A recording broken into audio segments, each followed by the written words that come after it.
Nighty night, night. With a mighty flap of his wings, Pong took off.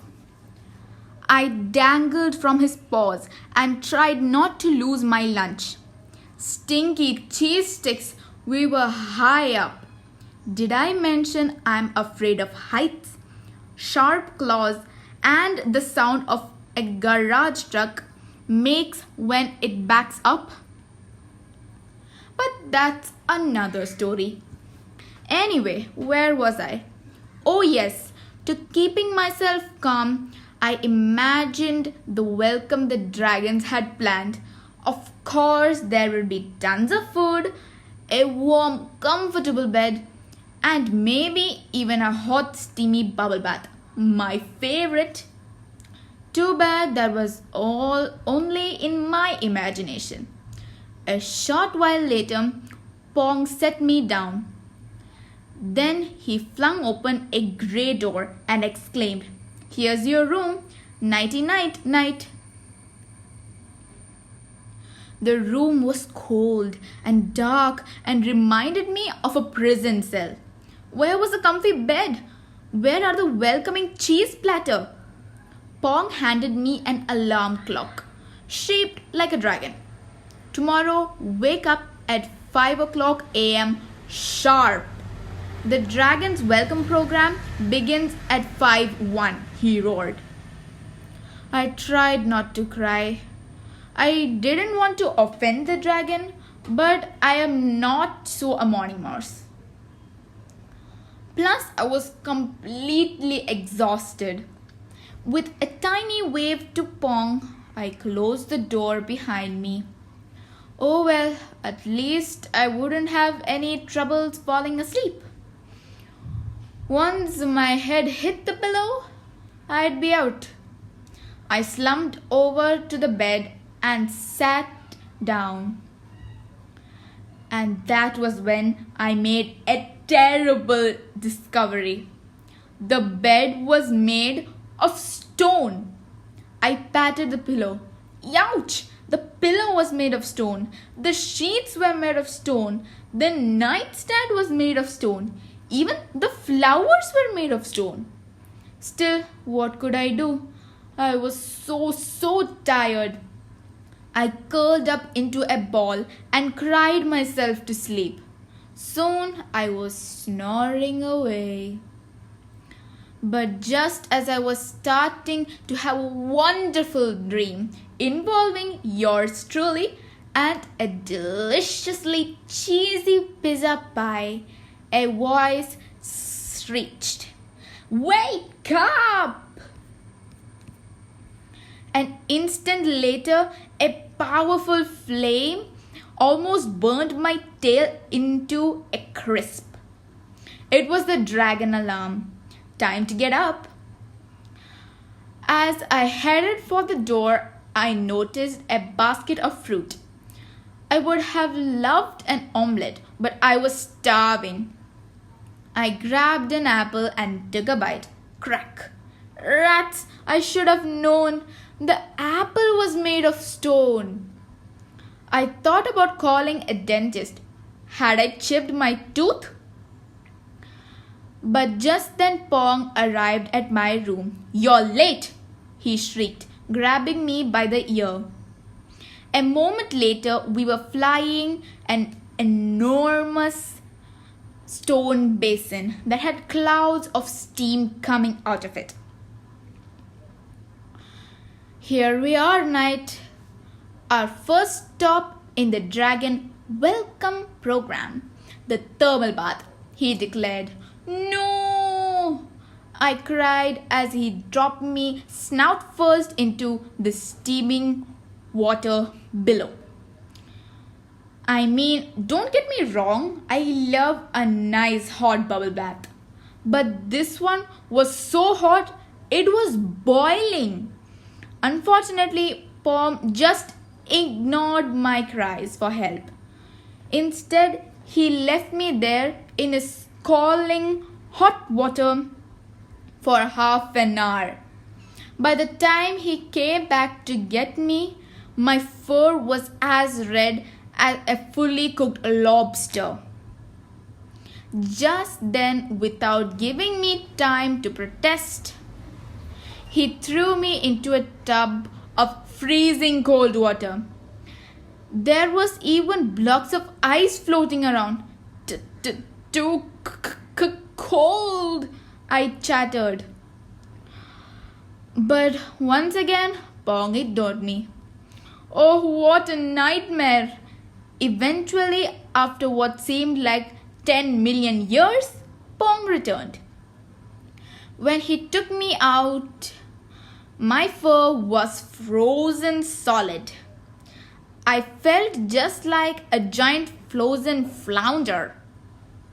Just when I thought it couldn't get any worse, Pong picked me up and dumped me into a stone tub filled with stinky mud.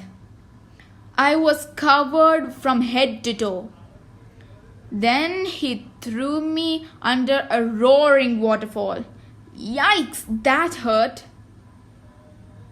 Next, he locked me in a dark cave filled with steam. And finally, he insisted on giving me a back rub. It felt more like a back slam. Oh, how much longer was this dragon's welcome ceremony going to be? I wasn't sure I would like the last second. Bad move. With a groan, I sat down on the stone steps. My head was pounding and I ached from head to paw. Oh, how I wish I were home in my cozy mouse hole. The weirdest thing was that I couldn't figure out why the dragons were treating me so badly. I had traveled all the way to the kingdom of fantasy just to help them. And instead of welcoming me, it was as if they were trying to torture me. I was feeling so blue, I almost started bawling. At that exact moment, I felt someone tapping me on the shoulder. It was Ping and Pong. They had huge smiles on their face. Suddenly, they burst out laughing. Have you ever heard a dragon laugh? Let me tell you, it is extremely contagious. Before I knew it, I began laughing my fur off and I had no idea why. When I finally caught my breath, I turned to Pong. I hope you don't think I'm dense. I began. Why are you all laughing so hard? Pong grinned. We're just happy for you, Knight. You passed the test, he declared. Then Ping explained that they had to come up with the Dragon Welcome program to see if I was worthy.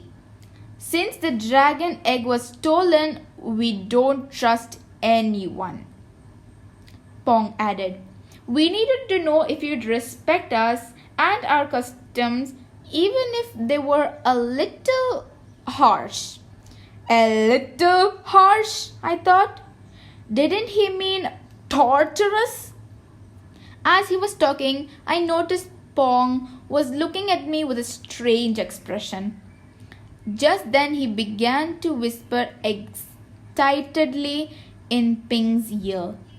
Psst, psst, psst, prophecy, psst, psst, psst, 12th night. Then they turned to me and chanted. It won't be a dragon. It won't be a gnome. The hero will come for a faraway home, big of heart but small in size. He will be fair and he will be wise. The firebrand has been given to him. Sometimes it is light, sometimes it is dim. When he arrives, the fighting will cease. He will bring back the spring and restore the peace. When they were done, they continued staring at me intensely. Okay, this is weird, I thought. To be honest, the chanting they'd done had sort of creeped me out. What did they mean? When I asked, Pong brushed me off. "Talk to Sterling," he said. "She's waiting for you at the banquet hall." Then he placed me onto his back and took off into the sky. It was so cloudy, I could barely see my own whiskers. Immediately, I began to panic. What if we crashed into something? Luckily, we reached the banquet hall in one piece. It was located at the top of the tree that held Sterling's palace. Yikes! I was going to have to eat so high up in a tree. Still, what could I do? I couldn't leave now. I was starving. I looked around. The room was incredible. The whole place sparkled. It was packed with dragons of every age and of every color. They were all chanting away until they spotted me. Then they began whispering. Normally I would be embarrassed, but I was too hungry to care. The appetizer table, I grabbed a glass filled with some strange red liquid. I drank it down in one gulp. Bad move. It was tomato juice seasoned with spicy peppers. To calm the burning, I stuffed a pawful of appetizers into my mouth. Worst move. They were filled with red hot pepper flakes. Desperate, I spotted a picture of something. It wasn't red, so I knew it wasn't tomato juice. I chunked down the entire contents. The worst move ever. It was pure hot pepper oil. Tears ran down my fur and fire shot out of my mouth. Right at that moment, a dragon dressed like a butler rang a small bell. "Lunch is served," he announced. Then he proudly read the menu aloud. Appetizer, tomato soup with spicy peppers. Salad, fresh spinach with spicy peppers. Entries, pasta with spicy peppers, chicken cutlets with spicy peppers, sirloin steak with spicy peppers. Side, grilled spicy peppers. Dessert, spice cake with spicy peppers. My eyes felt like they were about to pop out of my fur.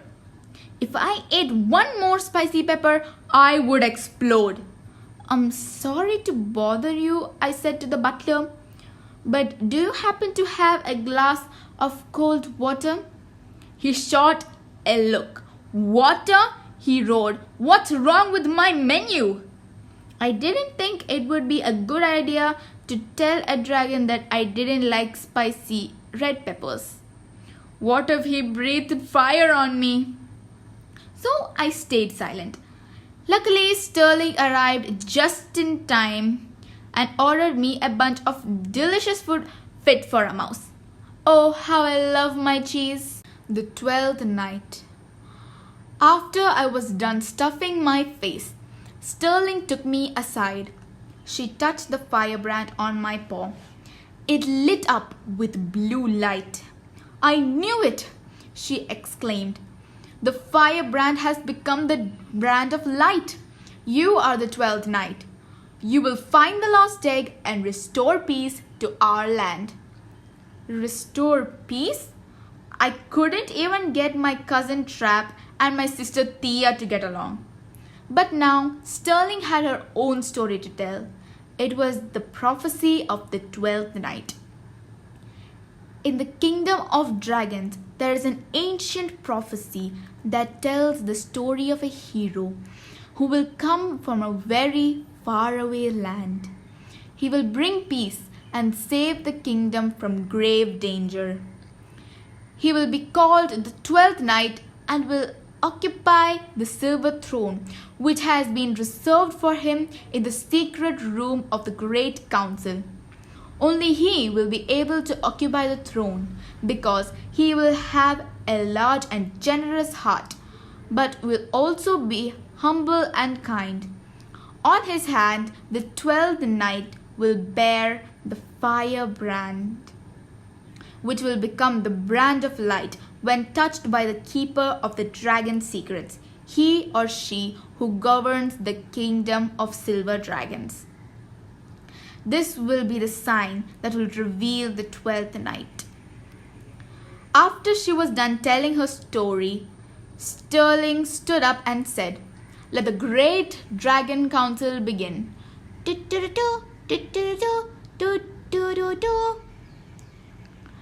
Immediately 1,000 silver trumpets sounded. Stirling motioned for me to follow her. "You must also participate in the Great Dragon Council.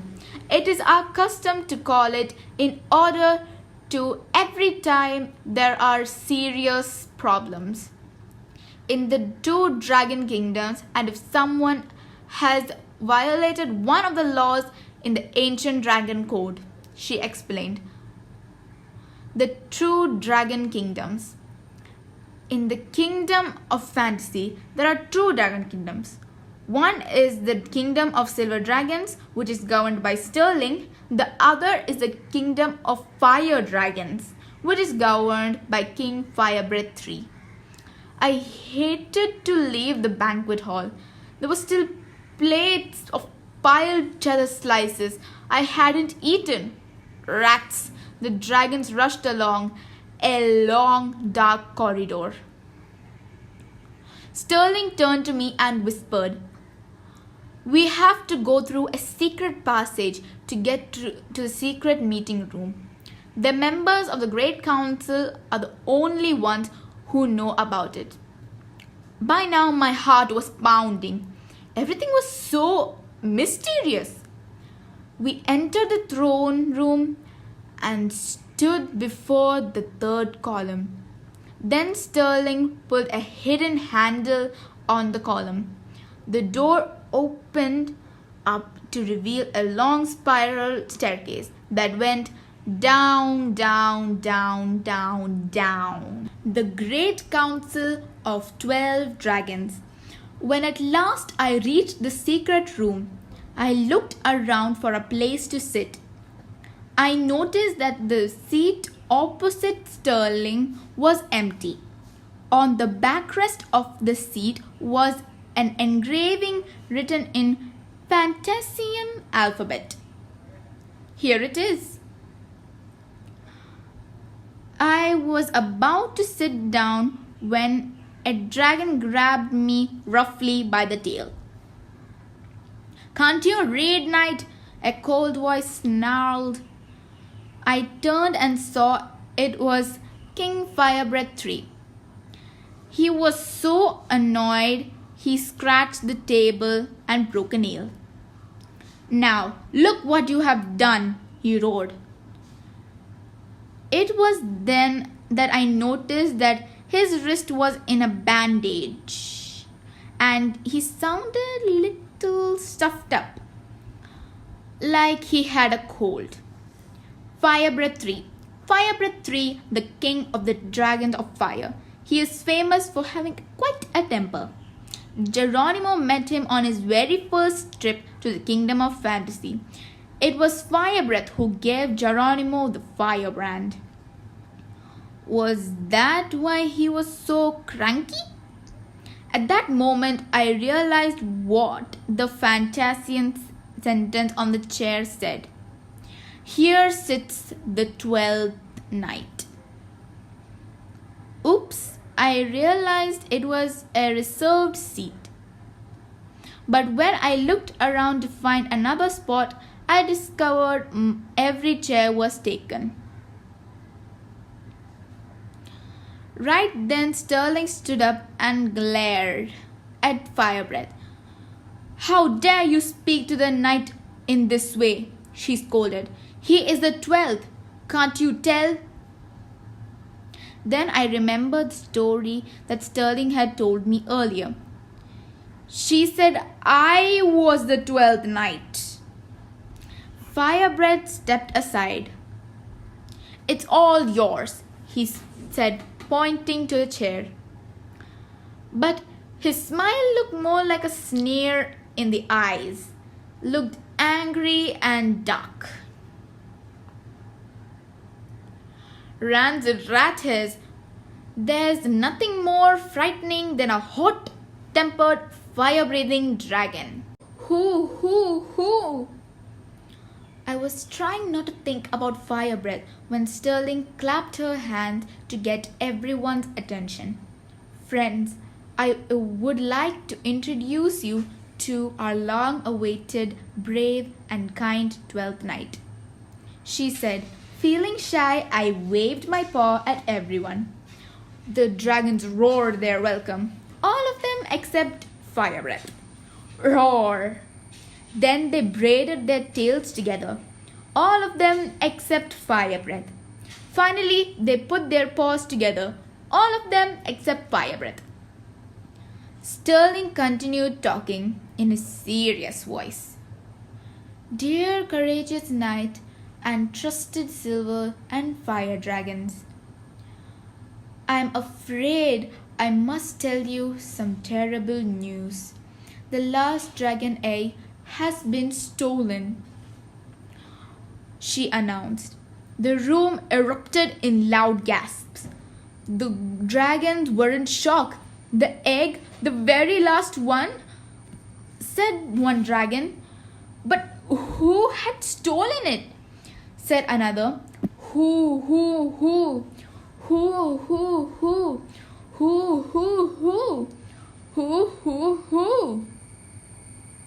For a minute, I felt like I was surrounded by a flock of confused owls. My paws began to shake. Oh, what a mouse's nightmare! Luckily, Sterling's voice broke into my thoughts. The dragon egg was given to me by Blossom, the queen of the fairies, she explained. I was to watch over it until it hatched. As you know, it is our very precious treasure, since only one dragon is born every 1,000 years. If it were to be destroyed, dragons would become extinct and the balance of the kingdom of fantasy would be broken. She shook her head sadly. The thing that hurts me the most is that only you, members of the Great Council, know about the secret passage to reach the cave where the egg was hidden, she murmured. Slowly, Sterling stared with penetrating eyes at each dragon seated in the table. There is a traitor among us, she proclaimed. Traitor? A traitor is someone who betrays someone else's trust. For example, you promised a friend that you would help her study for a spelling contest, but instead you helped her smartest competitor study for the contest. She would view you as a traitor. At this, all the dragons gasped again. Everyone except Fire Breath. He just stared back at Sterling with a strange expression on his face. Then he said in a slimy voice, May that as it is. Sterling, you must now obey the dragon laws. You have failed Blossom. You have lost the egg. Now you must leave the kingdom. Then he began to read aloud from an old book. The dragon laws state, he or she who is not worthy on keeping command must leave the kingdom within 7 days and never return again. I couldn't believe Fire Breath wanted Sterling gone. The dragon laws. First, every dragon must recognize Blossom, the queen of the fairies and the supreme queen of the kingdom of fantasy. 2. Every dragon promises to fight Cackle, the queen of the witches. 3. Every dragon must swear loyalty to the ruler of the kingdom in which he or she lives and must obey the supreme authority of the Great Council. For the Great Council unites the rulers of the kingdom of the silver dragons and the kingdom of the fire dragons, with 9 other wise and noble dragons, and with the 12th night where and if he arrives. 5. The Great Council meets when there is a threat of danger in either of the dragon kingdoms. 6. The obligation of every dragon is to defend the egg. The future of the dragon depends on it. 7. He or she who is not worthy of keeping command must leave the kingdom within 7 days and never return. I'll help you find the egg, princess, I told her. Sterling smiled gratefully. Such a brave knight, she said. I gulped. Actually, I wasn't brave. I was a scary mouse. But I had to do what was right. A secret passageway. Sterling stood up and addressed the table.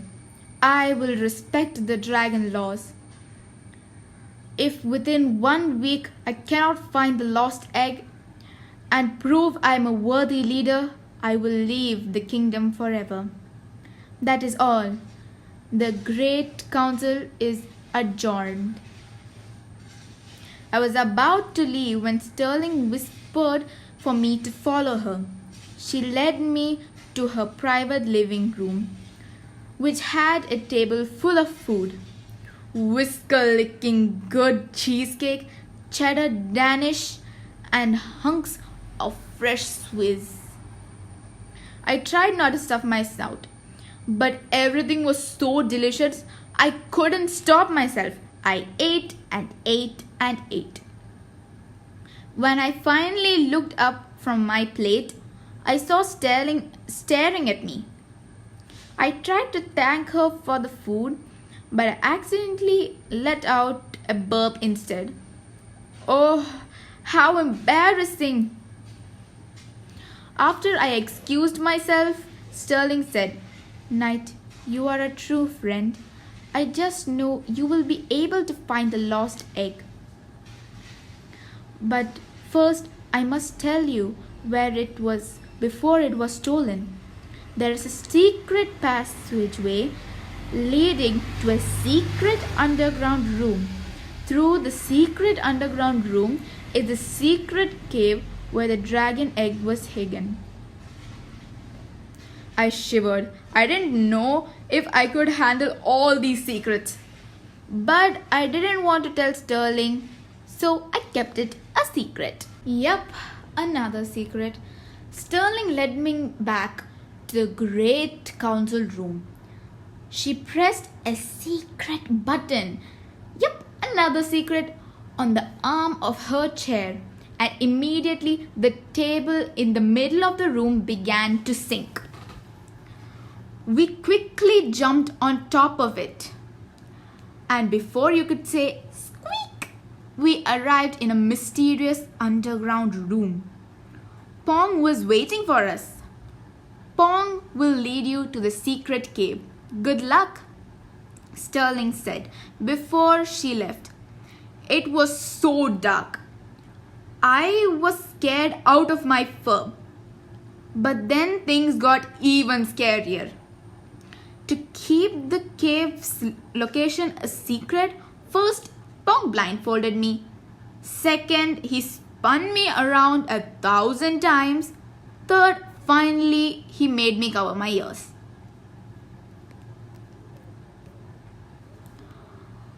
By now, I was so dizzy, I felt like I had spent the day tumbling around in a giant clothes dryer. All I could figure out was that we were moving further underground and that it was getting colder. Eventually, we stopped. I felt some kind of a rock wall in front of me. It was smooth and as cold as ice. How do we get past this wall? I asked Pong. Of course, I couldn't exactly hear his answer because my paws were covering my ears. But I thought I heard him say something about a secret password. A minute later, Pong took the blindfold off my eyes, and I took my paws off my ears, and I saw there was now an opening in the wall. This is it, the entrance to the cave of the dragon's egg, he explained. You go ahead and investigate, and I'll meet you at the exit on the other side. Don't forget to put the blindfold back on when you come out. The cave exit is an ancient dragon secret. As I headed into the mysterious opening in the wall, I wondered if my brain would be able to keep track of all these ancient dragon secrets. Holy cheese, there were a ton of them. Still, there was no time to worry about it. Soon I reached an enormous cave with glowing green walls. The cave was carved in dragolite, the mysterious dragon stone. What a sight! Dragolite.